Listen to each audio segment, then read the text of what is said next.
¿Qué tal, compañeros, compañeras? Muy buenos días.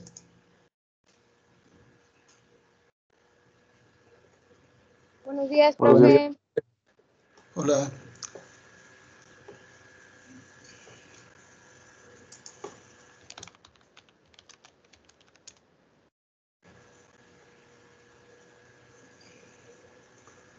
Vamos a ver, vamos a empezar la clase.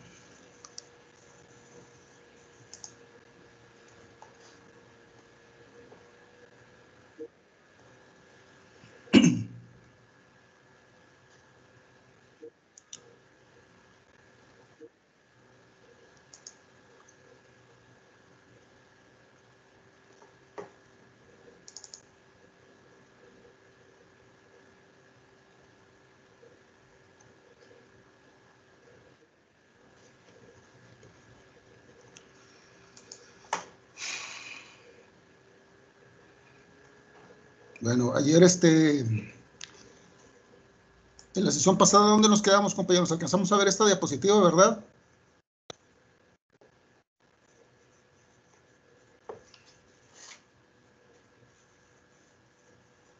¿La vimos? Ayer nosotros no tuvimos clase, profe. No tuvimos la clase. No, pero en la sesión pasada, que fue la del, el martes. Sí, maestro, sí lo alcanzamos a ver. Sí. Terminamos esa día. ¿Esta también? ¿Sí vimos esa también? Apenas íbamos a empezar esa. La dejamos nada más vista, pero no la vimos, ¿verdad? Bueno, compañeros y compañeras, hablamos de la importancia que tienen las plantas, ¿verdad? Además, que tiene por ahí el micrófono, no se apáguenlo, por favor.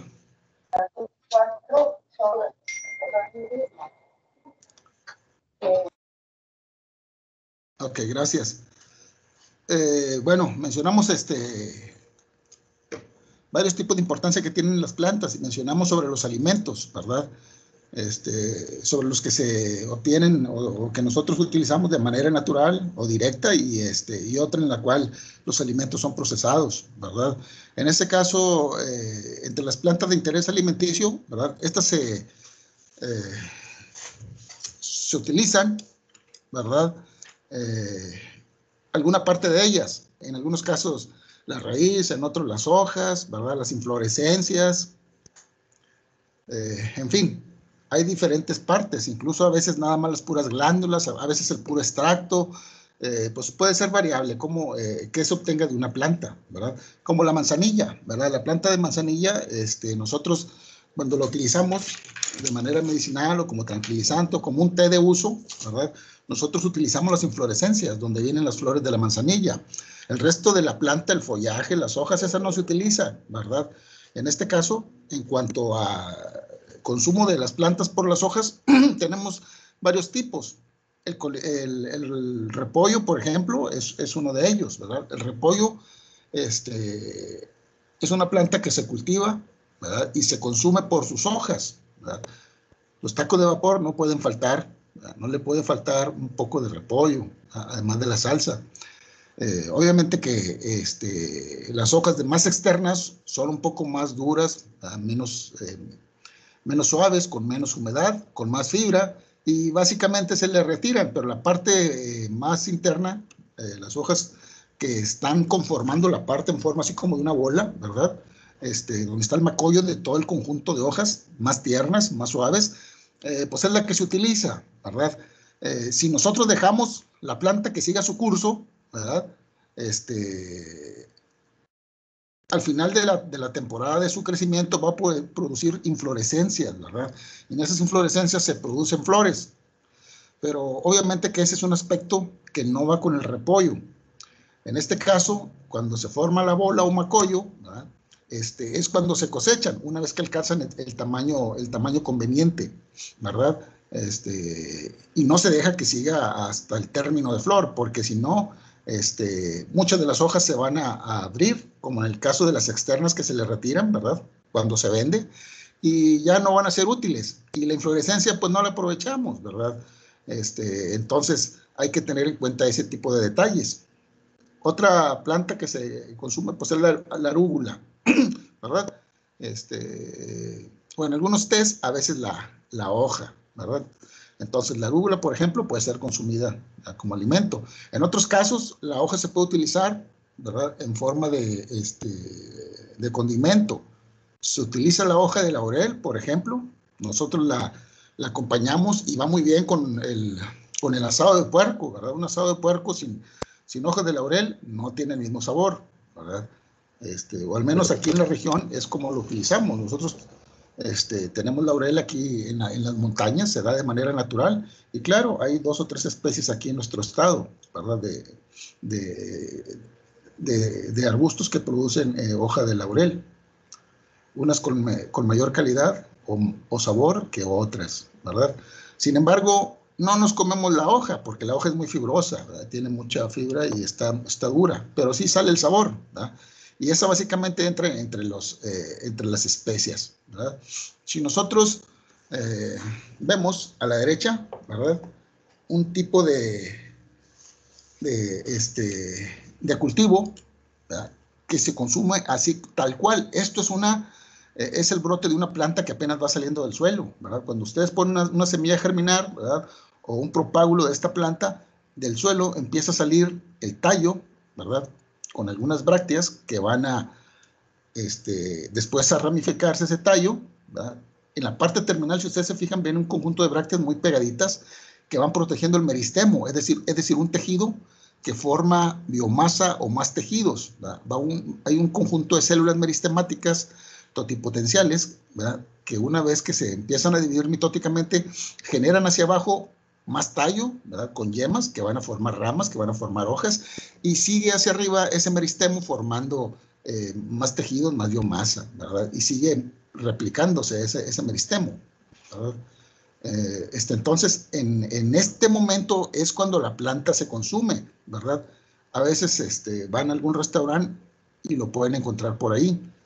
De otra manera, si le dejan que crezca hasta que termine el desarrollo, la especie o la planta, va a formar un arbusto, ¿verdad? Va a formar un arbusto que para nada es comestible. Si alguien de ustedes me dice a qué tipo de cultivo, cómo se llama el nombre de este cultivo, ¿verdad? Que estoy señalando, le voy a dar 3 puntos. No son los espárragos, profe. Así es, compañeros, son los espárragos, bien dicho. Déjeme ver aquí, anotar su nombre. Entonces se ve que si no sale de los buffets, ¿no? De los restaurantes, compañero. Pues qué bueno que lo reconocieron, ¿verdad? Eso sí me... A ver, ¿su nombre es, compañero? Gámez Martínez, Guillermo Joram. Martínez, Guillermo, ¿qué, perdón? Gámez Martínez, Guillermo Joram.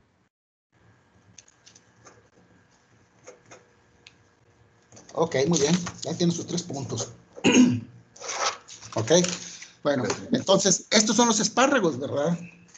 En la etapa en la que alcanzan entre 10 y 15 centímetros, se cortan, ¿verdad? Ok. Bueno, en el caso de las flores, ¿verdad? Hay plantas que se consumen por sus inflorescencias. Esta que está aquí en la derecha, que tiene que forma una especie de cabeza blanca, ¿verdad? Es un alimento que se consume muy regularmente en Semana Santa, aunque no por eso quiere decir que no se consuma en otras temporadas del año, ¿verdad? Cuando hay cultivo, pues se consume, pero sobre todo, ¿verdad? Porque a veces es un alimento que se acompaña con otras comidas en la cuaresma, ¿verdad? Sí saben de cuál estoy hablando, ¿verdad? En esto no va a haber puntos. Es la coliflor. ¿Cuál, perdón? Coliflor. Es la coliflor, compañero, muy bien. Exactamente, esa es la coliflor. Bueno, pero sí les voy a dar puntos si alguien me dice cuál es la planta que tengo aquí a la izquierda, ¿verdad? Se consume también por sus inflorescencias, ahí sí les voy a dar 3 puntos.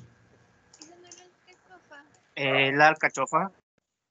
¿Quién dijo? Fueron 2 personas que dijeron, ¿verdad? Una compañera. Paz Cortés. ¿Mande? Paz Cortés.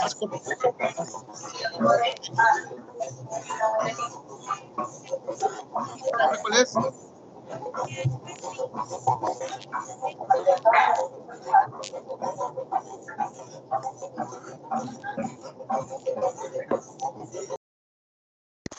Fue Paz Cortés. ¿Cuál es el nombre? Óscar Alejandro Faz Cortés. Óscar Alejandro. ¿Alguien más contestó? ¿O Yo, profe. usted, compañero? ¿Y el nombre de una compañera? ¿Quién fue? Yo, profe. Leal Martínez. Leal Martínez. Sí. Leal Martínez, María Elena. Ah, María Elena. Ok. Muy bien. 3 puntos. Ok, bueno, vamos a continuar con la clase. Qué bueno, me da gusto que conozcan algunas plantas, ¿verdad? Yo pensé que iban a batallar con la alcachofa, porque la alcachofa, a diferencia de la coliflor, ¿verdad? La alcachofa es una planta que se consume muy poco, o al menos en los últimos años se ha estado consumiendo. Yo no recuerdo que en otros hace tiempo en algunos otros, en centros comerciales o en algunos otros lugares, en los mercados, se manejara este producto, ¿verdad? Para consumo como alimento, ¿verdad? Sin embargo, veo que ahorita ha empezado a aumentar el uso de esta planta, ¿verdad? Incluso yo nunca la había consumido, ¿verdad? Yo creo que tengo como unos 3 años que empecé a probarla, ¿verdad? En unas pizzas. Hay un lugar donde venden pizzas y le agregan en las filarias o brácteas, las que se ven en la cabezuela. Ustedes se ven que la cabezuela tiene una especie como de escamas, ¿verdad? Esas escamas son hojas modificadas que forman parte de la inflorescencia. No es el cáliz, ¿verdad? De la flor. Peculiarmente, estas cabezuelas tienen un conjunto de flores en su interior, ¿verdad? Por lo tanto, las escamitas esas verdosas que se ven, pues no es el cáliz, no son sépalos, son brácteas que acompañan a la inflorescencia. En fin, pues esta se utiliza como... Profe, Mande. ¿y si saben ricas? Sí, le da un buen sabor, compañera. En el caso de la pizza que comí, le da un sabor un poco así como amarguito, ¿verdad? Es como si estuviera comiendo unas aceitunas, pero no tanto así, pero sí, tienen un sabor muy, muy peculiar, ¿verdad? De otra manera no las he consumido, ¿verdad? Pero sí sabía sabrosa la pizza, ¿verdad? Aparte tenía camarones, o sea, se le buena la combinación. Más que sí estaba carita, ¿verdad? Si tienen alguna oportunidad cuando la vean, pues prueben a ver qué les parece. Siempre ver nuevas opciones, pues es algo que debemos de tener en cuenta. Y cuando hay oportunidad, pues hay que aprovechar pues, todos los productos como para tener una idea, ¿no? De su sabor. A lo mejor se adopta esa planta al consumo o se vuelve uno usuario. O en otros casos, pues si no le da sabor, pues bueno, ni modo, pero ya probaron algo, ¿verdad? Así es, compañera. Bueno, ¿qué más tenemos? Ya hablamos de la coliflor. El brócoli, por ejemplo, también. El brócoli nosotros lo consumimos en forma de cabezas, ¿no? Cabezuelas con muchas flores que están apiñadas. Si nosotros dejamos el desarrollo normal del brócoli, ustedes incluso se han dado cuenta cuando van al mercado o cuando están en una tienda de conveniencia escogiendo el brócoli, cuando está bien compactito es como les gusta, es como lo consumen, así más verdoso, más verde, ¿verdad? Y cuando ustedes ven que no se vende y empieza a desarrollarse la inflorescencia con la energía que tiene, empiezan o se corta ya muy tarde, no se corta en el momento, ¿verdad? Esas ramas que tiene la inflorescencia se hacen largas y las flores empiezan a ser amarillas, ¿verdad? En ese momento, pues ya la planta pierde el aspecto que nosotros tenemos de su apariencia, ¿no? De cómo debe consumirse, y ya como que le hacemos el feo, no la escogemos, y pues se va quedando, ¿verdad? Pero igual no pasa nada. Pero bueno, nada más para que vean que hay un punto en el cual los alimentos se cosechan, ¿verdad? Ya pasándose ese tiempo, ya pues se pierde la calidad, ¿verdad? De cómo se debería esperar el producto. En el caso de otras plantas que también son de interés alimenticio, están los frutos, ¿verdad? El aguacate es un fruto. El tomate es un fruto. A veces nosotros tenemos confusión en el momento en el que decimos vegetales. Cuando estamos hablando de vegetales, ¿verdad? Pensamos que son, o les llamamos verduras, ¿verdad? A veces al aguacate le dicen verdura o al tomate le dicen que es una verdura, ¿verdad? Pero botánicamente hablando, ¿verdad? De acuerdo a su origen, tanto el aguacate como el tomate son frutos, ¿verdad? Aunque no saben dulce. Nosotros tenemos a veces la percepción de que un fruto debe tener un sabor algo dulce, como en el caso de la fresa, en el caso de las cerezas, ¿verdad? Que a veces vienen en almíbar y tienen un sabor dulce, agradable. Y a veces decimos, no, pues un aguacate no va a ser un fruto porque pues no está dulce, ¿verdad? Sin embargo, su estructura nos permite ver en este corte, ¿verdad? Apreciamos que tiene una semilla. Todo órgano vegetal que tenga semillas es un fruto, ¿verdad? Nada más que hay de frutos a frutos, hay variantes. En el caso del aguacate está muy claro, tiene una semilla muy prominente, pues, inmediatamente sabemos que es un fruto. En el caso de la fresa, a veces cuando hablamos un poquito de esto, como que pues nos,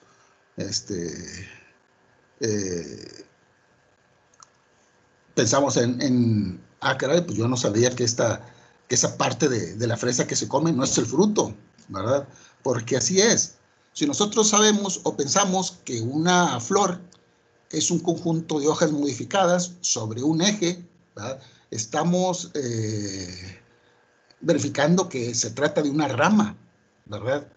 Entonces, una rama, en su extremo, o en este caso, en el caso de la rama floral, o la flor propiamente dicha, con sus distinciones o diferenciaciones, ¿verdad? Porque son estructuras, órganos fértiles. Vemos que en la parte terminal de la flor hay una zona donde se insertan los pétalos, los sépalos, los estambres y el gineceo o pistilo, ¿verdad? Esa zona donde se insertan estas piezas florales se llama receptáculo, ¿verdad? Y por lo regular es un poquito más grande que la punta del tallo, es decir, donde termina el tallo, empieza ese ensanchamiento, a veces poco notorio, pero ahí se insertan las piezas, y en otras ocasiones notoriamente crece demasiado, ¿verdad? Como en la manzana, ¿verdad? ¿Quién se iba a imaginar que cuando nos estamos comiendo una manzana no nos estamos comiendo el fruto propiamente dicho? Nosotros sabemos y le llamamos que es un fruto, pero la parte del comestible de la manzana es el receptáculo, ¿verdad?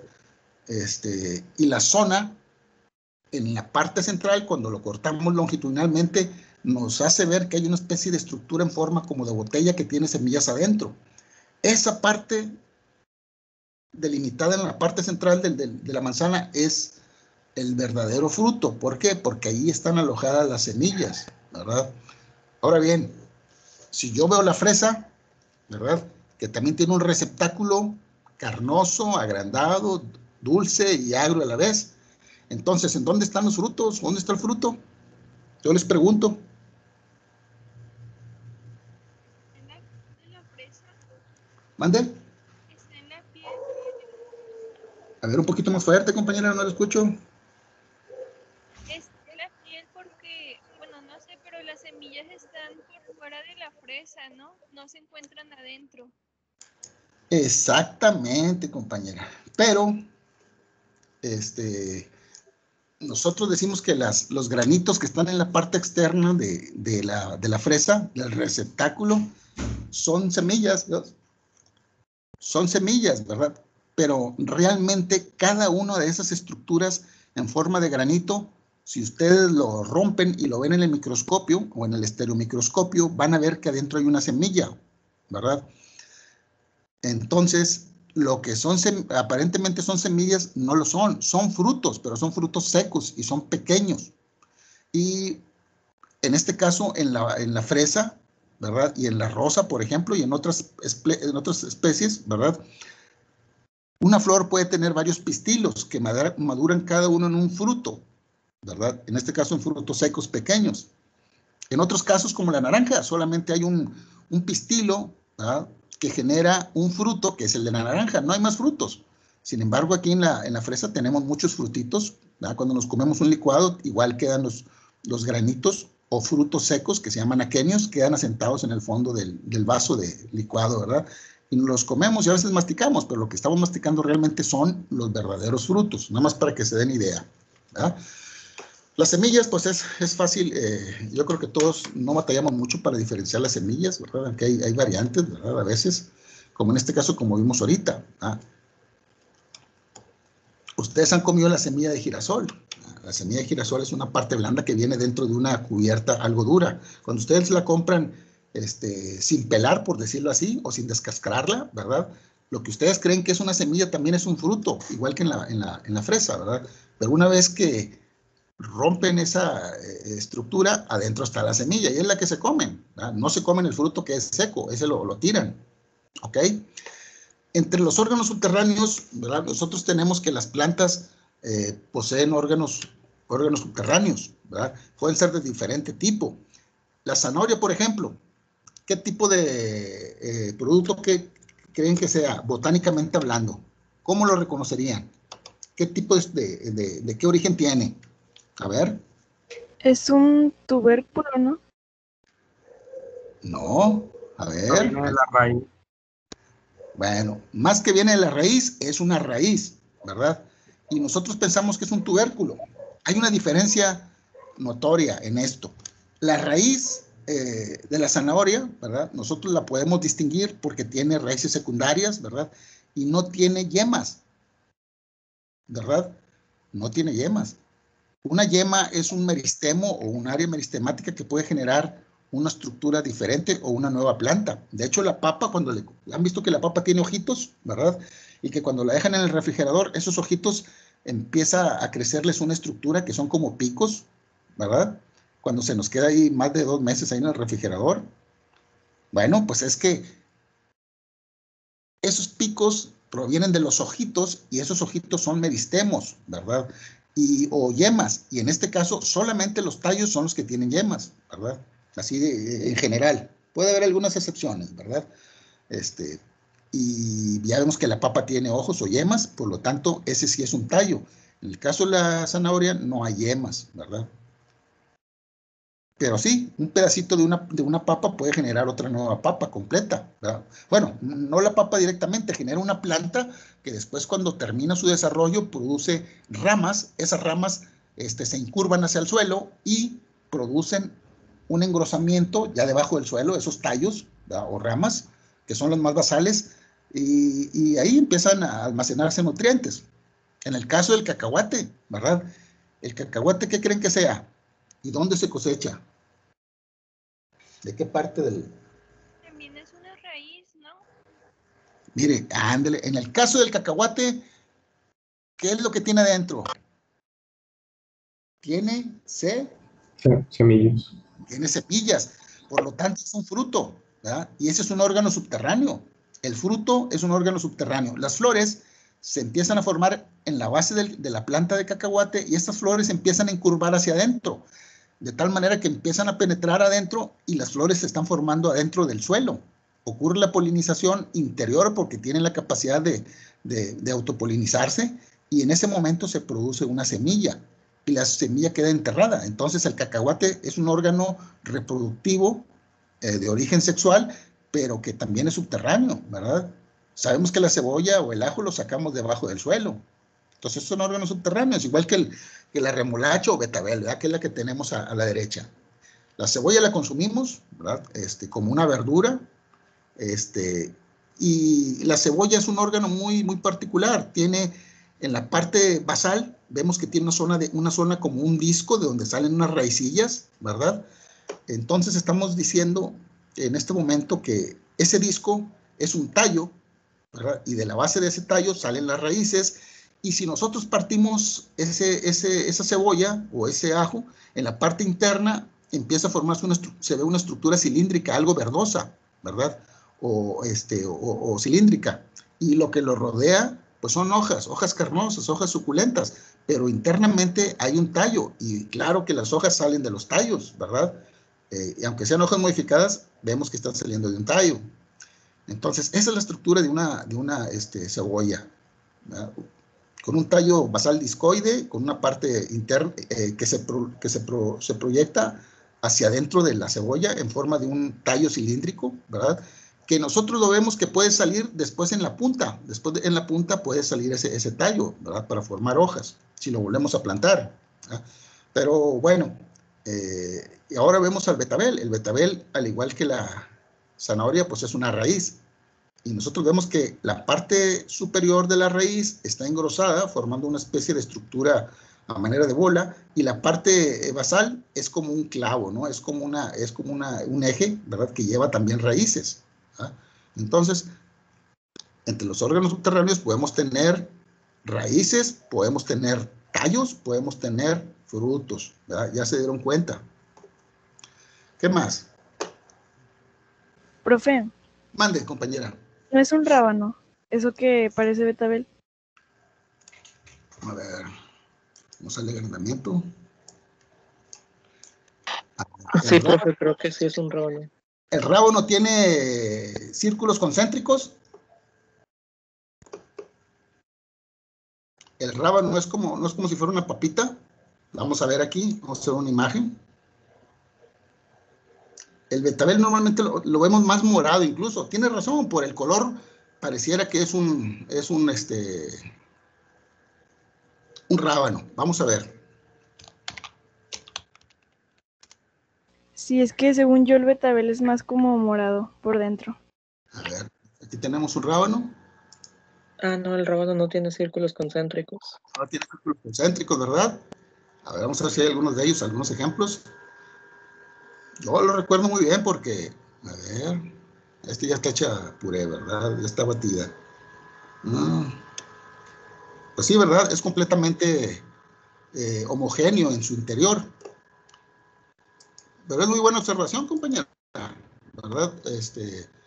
A veces uno por andar con las prisas se agarra imágenes que no debería. Vamos a ver betabel, ¿qué les parece? Aquí sí alcanzamos a ver círculos concéntricos, ¿verdad?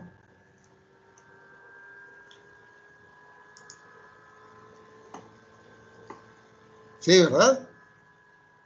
Nada más que se ve. Creo que todavía no se ve la imagen. ¿No se ve la imagen? Bueno, yo no la veo. Pues pensé que estaba compartiendo la pantalla, ¿verdad? Déjenme ver qué pasó. Es que se ya apareció en el Ya, como que se trabó. Ok, a ver, vamos a ver. Sí, ya me empezó aquí a arrumbar la computadora. Es que tengo problemas de conexión, no tengo mucha velocidad. Tengo de 5 a 10 megas, imaginan, por segundo. Como no tengo cable, tengo cable de cobre, no tengo la fibra óptica, porque no ha llegado aquí, ¿verdad? Y eso que casi estoy en la orilla del centro. Entonces, pues no sé. No sé por qué no la han metido por aquí. Vamos a ver dónde está pero está compartiendo, ¿no? Bueno, sí se ve esta imagen que tenemos de la presentación. Sí, sí se ve. Sí. La que no se ve es la otra, ¿verdad? Bueno, vamos a dejarla así para no meternos en más problemas. Pero si no, chequen ustedes. Yo ya vi aquí, estuve abriendo y el rábano realmente es homogéneo en su interior, ¿verdad? Es blanco, ¿verdad? Y el betabel es el que tiene círculos concéntricos, ¿verdad? ¿Ok? Estamos. Pero es muy buena observación, compañera, ¿eh? Me da gusto que participen y despejen sus dudas, ¿verdad? A veces uno se equivoca, a veces no siempre uno tiene razón, ¿verdad? A veces por andar con las prisas pues, se le pasan a uno varios detalles. ¿Ok? En el caso de las especias, ¿verdad? Muchas de las especias, ¿verdad? O plantas aromáticas están relacionadas también con la medicina, ¿verdad? Entonces, son plantas de interés medicinal, pero también algunas de ellas, además de eso, pueden utilizarse como especias, ¿verdad? En el caso de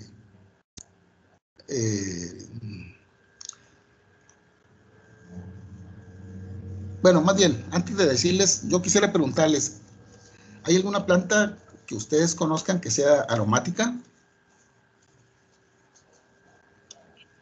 La albahaca, ¿no? La albahaca, así es. Lavanda.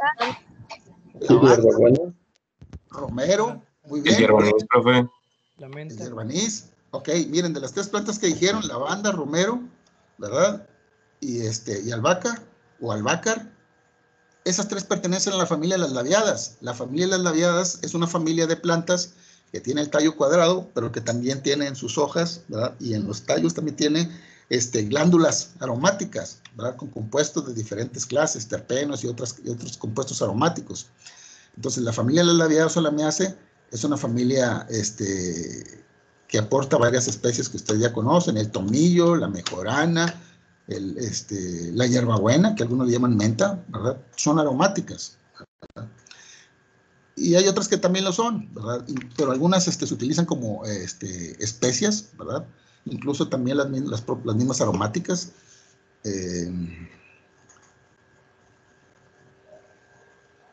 Mencionaron también el hierbanís, ¿verdad? El hierbanís también es una especie aromática, nada más que es de la familia de las compuestas, o familia Compositae, de la familia del girasol, ¿verdad? Hablábamos ahorita también del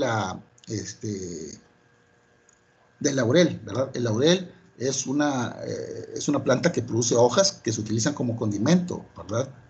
Y hay varios, ¿verdad? El achote, por ejemplo, que se tiene de Vix orellana, que es una especie de planta de la familia Vixaceae, ¿verdad? Y en fin, hay diferentes especies, entre ellas está también la pimienta, ¿verdad? Que la pimienta es un fruto, no es una hoja, la pimienta es un fruto, una planta de la familia de las anacardiáceas, y en fin, tenemos varias, pero no es para que se den idea. Miren, esta diapositiva quisiera explicársela, ¿verdad? Porque nos está mostrando en secuencia, de alguna manera nos indica qué tan evolucionadas son los grupos de plantas, ¿verdad? Evolutivamente, cuáles son más primitivas y otras cuáles son más avanzadas, ¿verdad? Las que están en el nivel inferior, si ustedes se fijan, son unas bacterias de colores, ¿verdad? Azul o verdosas, ¿verdad? Este tipo de bacterias, ¿verdad? Son bacterias cianofisias, es decir, son bacterias fotosintéticas, ¿verdad? Y están incluidas en este tratado que nosotros vamos a ver. Sucede que desde hace muchos años, ¿verdad? Este tipo de organismos, ¿verdad? Los que de alguna manera parecen vegetales, han sido incluidos en los tratados de botánica. Entonces, hay tratados de botánica que son recientes también y los siguen incluyendo, pero debemos de tener en cuenta que pertenecen a grupos o reinos muy diferentes. Cuando dice bacterias ahí, jamás puede ser puede ser una planta, ¿verdad? Es decir, no pertenece al reino de las plantas, pero en un tratado botánico lo conjuntan ahí porque, por ejemplo, fotosintetiza, ¿verdad? Y en el caso de los hongos, pues parecen vegetales. Entonces, en el caso de las bacterias fotosintéticas, cianofisias o algas verdeazules, ¿verdad? Estas están colocadas en el reino, ¿en qué reino? Ustedes que son QVPs, a ver, que han trabajado mucho con bacterias. ¿En qué reino están colocadas las bacterias? Monera. Reino Monera, ¿verdad? Incluso hay una nueva clasificación, aparte de Monera, ¿verdad? Donde las bacterias se incluyen en un reino nuevo que se llama reino bacteria. Y hay otro reino, ¿verdad? De organismos también procariotes que se conoce como arqueas, ¿verdad? O más bien arquea bacteria, ¿verdad? Entonces, pues ahí tienen, ¿verdad? Ya hay una clasificación más nueva para las bacterias. ¿Los hongos están colocados en qué reino? Fungi. Muy bien. ¿Y las algas? En el protista. En el reino protista, o sea que no son plantas, no pertenecen al reino planta, ¿verdad? Si así lo vemos, si están en el reino protista junto con los protozoarios, con las amibas, quiere decir que no son plantas, aunque en un momento fueron tratados como plantas, ¿verdad? Entonces pertenecen a un reino diferente. En el caso de los líquenes, ¿sí saben qué es un líquen? Profe. Mande. Quería hacer una pregunta, ¿por qué las algas no son consideradas plantas? Porque no tienen el mismo tipo de reproducción que las verdaderas plantas, ¿verdad? Ah, ok. Gracias. Sí, sí, sí. Entonces, sus estructuras de reproducción están más emparentadas con los protistas, ¿verdad? De hecho, tienen células flageladas, ¿verdad? Cuando se reproducen, como son en un medio acuático, muchas de las esporas, ¿verdad? O de los gametos son flagelados. Y nosotros vemos que en las plantas, por ejemplo, en algunas excepciones, como por ejemplo los musgos, sí tienen, pero en los helechos no, ¿verdad? Y entre las plantas superiores o árboles, hay dos grupos del reino vegetal, que después vamos a ver, el de las cicadofitas y el de las gincofitas, ¿verdad? Son las únicas de todas las especies de plantas, a excepción de los musgos, que tienen gametos móviles. Todos los demás utilizan el polen, ¿verdad? En su reproducción y forman un tubo que llega al óvulo donde está el gameto femenino. Salvo en esas dos, en las cicadofitas y gincofitas, el grano de polen que produce, cuando llega a la cámara polínica, que tiene un medio acuoso, esos granos de polen ya van desarrollando y rompen dentro de esa zona líquida y ahí producen gametos flagelados, ¿verdad? O gametos ciliados, y nadan y llegan al óvulo, salvo en esas dos excepciones, ¿verdad? Pero si ustedes ven una planta de maíz, una palma, ven un maguey, un árbol, una hierba, un arbusto, todo lo que ven básicamente no tiene ese tipo de producción de gametos. Los gametos son transportados en forma de núcleo a través del tubo polínico que se produce cuando germina un grano de polen, ¿verdad? Ok. Bueno, en el caso de los líquenes, ¿sí saben qué es un líquen?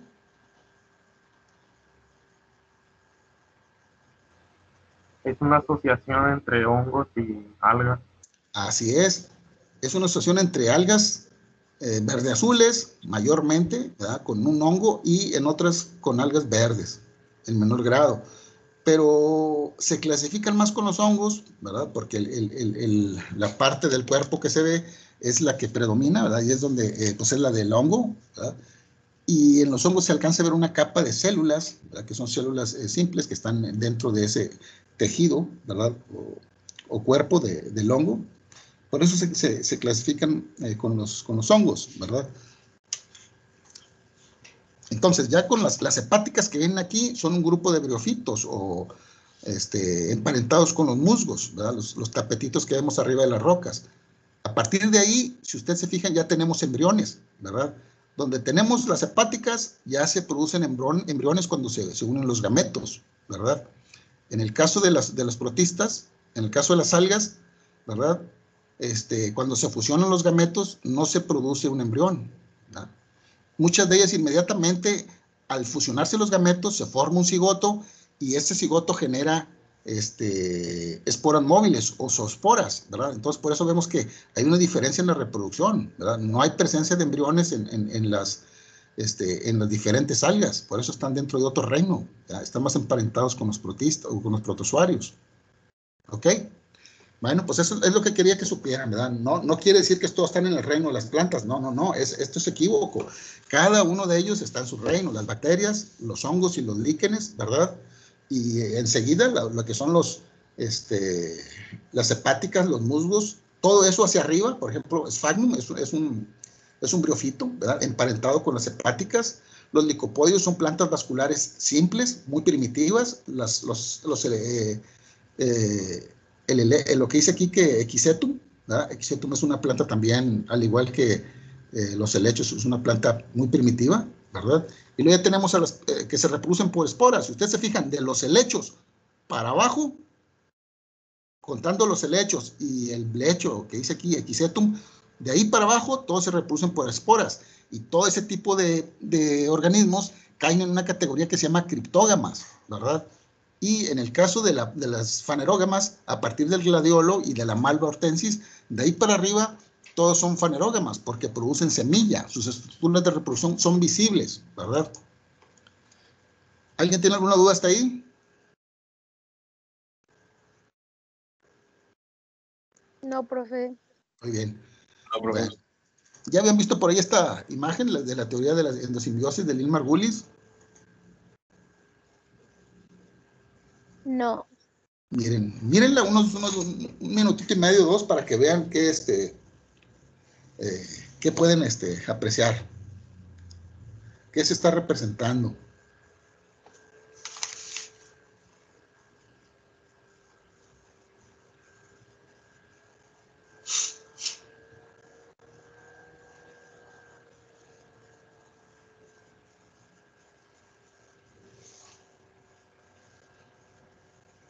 No es la evolución de cómo pasó de ser una... Ay, se me fue. Sí. Ay, caray. De cómo se fue formando la célula eucarionte. Así es, compañera. En este caso se está formando la célula eucarionte, o eucariota, ¿verdad? Pero también se están formando 2 linajes, ¿verdad? ¿Sí? Por la aparición de los cloroplastos. Así es, ¿verdad? Finalmente, al final de esa, ya terminando la flecha, perdón, hay 2 linajes. Si usted se fija, uno se abre hacia la izquierda y otro hacia la derecha. Pero tiene razón, las que tienen plastidios o cloroplastos son las que llegaron a formar, ¿verdad? El linaje de las plantas, ¿verdad? Una vez que se alojan o que se definen los cloroplastos. Esto es más o menos así, ¿verdad? Cuando se formó la vida en la Tierra, ¿verdad? Después de que se enfrió, porque hay que acordarse que la misma compresión de los gases y polvos cósmicos, ¿verdad? Una vez que se fueron coaccionando y por gravedad, formando una masa que iba en crecimiento, ¿verdad? Al ir recibiendo más material, ¿verdad? Se formó la Tierra, pero esa misma presión, ¿verdad? Generó mucha temperatura, ¿verdad? De tal manera que la Tierra pues era pues una masa de fuego, ¿verdad? Posteriormente se fue enfriando. Una vez que esas reacciones de aglutinamiento empezaron a disminuir, ¿verdad? Se alcanzó la cantidad de materia que tiene, o más o menos tiene actualmente, y esa superficie era muy caliente y luego ya se enfrió. Obviamente que tenía una atmósfera en ese momento, ¿verdad? Era una atmósfera muy reductora, no había oxígeno, ¿verdad? No podía haber plantas, o no podía haber al menos células fotosintéticas. De hecho, no había células, las células se formaron después. Hay varias teorías, ¿verdad? En algunas donde ya venían, en fragmentos del espacio, venían algunas células ya ahí en ese tipo de materiales que recibía la Tierra y que se impactaron en la superficie, ¿verdad? Y hay otras, la de los protobiontes, por ejemplo, que se formaron una especie de caldos, ¿verdad? Con muchas moléculas, ¿verdad? A la orilla de los cuerpos de agua, que gracias a la participación del calor que se formaba con los volcanes o en las cercanías o áreas donde emanaba temperatura, ¿verdad? Se empezaron a condensar y a mezclar diferentes moléculas, ¿verdad? Y al igual que una gota de aceite cuando la avientan en el agua, ¿verdad? Ciertas grasas se acomodaron de tal manera que formaron entidades, ¿verdad? Inertes, las cuales fueron reaccionando cuando se les iba metiendo alguna molécula o que penetraban y salían algunas moléculas. Y ahí empezó todo, se empezó a formar el DNA y sucesivamente así se formaron pues algunas partes del citoplasma, ¿no? Algunos de los componentes. Pero esos organismos eran pues heterótrofos, es decir, se alimentaban de la misma materia orgánica que había ahí. Algunos otros pasaron después a formar o a ser quimiotrófos, ¿verdad? Es decir, utilizaban la energía de los químicos para poder obtener energía, ¿verdad? De hecho, hay registros todavía que en las profundidades del mar, ¿verdad?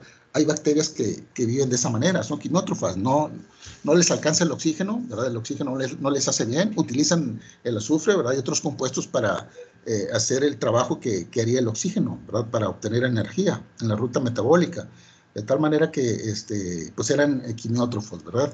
Y esto tiene que ver con el grupo de las cianobacterias, ¿verdad? Que hace 3.500 millones de años se tiene registro de este tipo de organismos. Entonces, a partir de ahí ya había células, pero eran células procariotas, ¿verdad? Células simples. Posteriormente, ese procariote ancestral empezó a tener invaginaciones de la membrana y se formó el núcleo, ¿verdad? Después del núcleo, parte de esas invaginaciones dieron lugar a los retículos, a los aparatos de Golgi y demás, ¿verdad? Y por ahí andaban nadando en el medio donde estaban algunos procariotas, ¿verdad? Que podían producir gran cantidad de energía. Y cuando se alojaron adentro de esa célula eucariota, que ya tenía un núcleo, ¿verdad?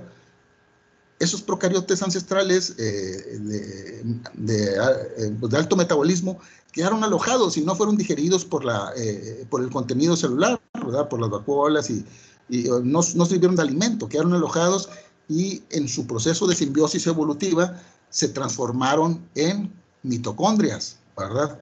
Ya tenemos una célula ya más compleja con ese tipo de plastos, ¿verdad? O ese tipo de organelo, y posteriormente en un punto, ¿verdad?, de esa historia evolutiva se formaron dos linajes. Uno de ellos dio lugar a un pues al linaje de los animales, o a los protistas, o a los hongos, ¿verdad? Por un lado, y por el otro, ese procariote se le alojaron otras procariotes que eran fotosintéticos, ¿verdad? Y que tampoco fueron digeridos, y una vez que quedan alojados, pasan a formar parte del mismo citoplasma, en donde quedan especializándose como cloroplastos, ¿verdad? Ahí es aquí donde surge el linaje de las plantas, ¿verdad? Así es como podemos interpretar esta teoría, ¿verdad? De la evolución de un procariote a un organismo fotosintético ancestral, del cual surgieron varios linajes también, ¿verdad? ¿Ok? Pues bueno, compañeros, no sé si tengan hasta aquí, ¿alguien tiene alguna duda?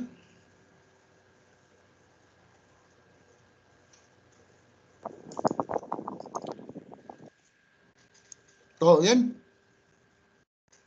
Sí, profe, todo bien.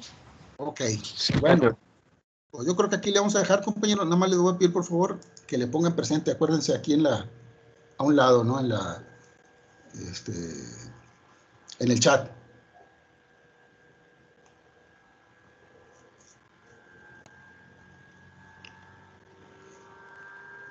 Profe, Mande. en cuanto a evidencias o algo por lo usual todavía no, ¿verdad? O sea, usted nos va a ir avisando. Ustedes ya las tienen, ¿verdad? Ya saben cuáles son. O no sé si se los alcancé a subir, ¿verdad? Pero ya las voy a estar subiendo. Creo que me faltan algunos grupos de ponerle por ahí las guías instruccionales y a ver si en el caso de ustedes, déjenme ver. En el caso de ustedes, déjenme ver si ya les subí. Pero, ¿todo se va a subir en Teams? Sí. Sí, vamos a estar trabajando aquí. Ok, entonces va a ponerla. Miren, Gracias. Si ustedes se fijan en la parte de materiales de Teams, ¿verdad? Viene el programa analítico y vienen las guías instruccionales, ¿verdad? Y los instrumentos de evaluación, ¿verdad? Esas son las evidencias que ustedes van a entregar, que ya habíamos mencionado en la tabla de ponderación, donde venían las actividades y los porcentajes o puntos, ¿verdad? Váyanos viendo, váyanos trabajando, vayan viendo la primera, ¿verdad? Nada más me falta programar las fechas, ¿verdad? Es que en eso estoy todavía, pero vayan avanzándole, ahí los tienen ya las guías instruccionales para cada evidencia, ¿verdad? Del PIA, de las prácticas, e incluso también pues de las evidencias propiamente, ¿verdad? Ya nomás programo las fechas y ya les voy diciendo cuándo las suban, ¿verdad? ¿Ok?